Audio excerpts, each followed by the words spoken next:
Siddaramaiah clean chit Lokayukta Siddaramaiah ಅವ್ರದ್ದು clean ಚಿಟ್ಟು ಭಾಳ ನಿರೀಕ್ಷಿತವಾಗಿರುವಂಥದ್ದು.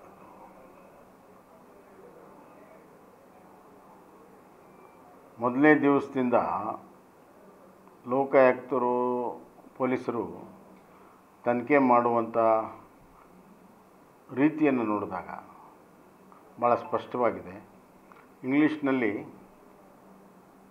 Lokayukta has treated with kid gloves ಅಂತಾರೆ. ಅಂದರೆ ಭಾಳ ಮೃದು ಧೋರಣೆ ತೆಗೆದುಕೊಂಡಿದ್ದಾರೆ. ಸಹಜವಾಗಿ ಒಬ್ಬ ಮುಖ್ಯಮಂತ್ರಿ ವಿರುದ್ಧ ಅದೇ ರಾಜ್ಯದ ಪೊಲೀಸ್ ಅಡಿಯಲ್ಲಿ ಬರುವಂಥ ಪೊಲೀಸ್ ಆಫೀಸರ್ಸ್ ಲೋಕಾಯುಕ್ತ ಸಂಯುಕ್ತ ಸಂಸ್ಥೆ ಇದ್ದರೂ ಕೂಡ ಆ ಪೊಲೀಸ್ ಇಲಾಖೆ ಅದೇ ಪೊಲೀಸ್ ಇಲಾಖೆಯಲ್ಲಿ ಸೇರಿರೋದ್ರಿಂದ ಆಗುತ್ತೆ. ಅದಕ್ಕೇ ಸ್ವತಂತ್ರವಾಗಿ ಇರುವಂಥ ಒಂದು ತನಿಖೆ ಆಗಬೇಕು ಅಂತ ಕೇಳ್ಕೊಂಡಿದ್ದೀವಿ.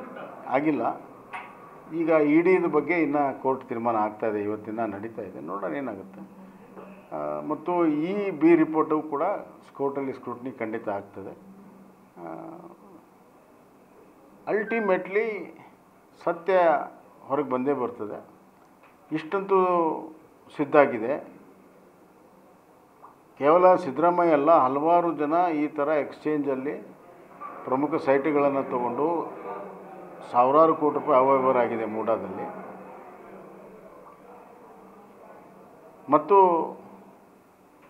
ಎಲ್ಲವೂ ಸರಿ ಇದ್ದರೆ ಇವ್ರು ಯಾಕೆ ಸೈಟನ್ನು ವಾಪಸ್ ಕೊಟ್ಟರು ಅನ್ನುವಂಥ ಪ್ರಶ್ನೆಗೆ ಮುಖ್ಯಮಂತ್ರಿಗಳು ಉತ್ತರ ಕೊಡಬೇಕಾಗತ್ತೆ.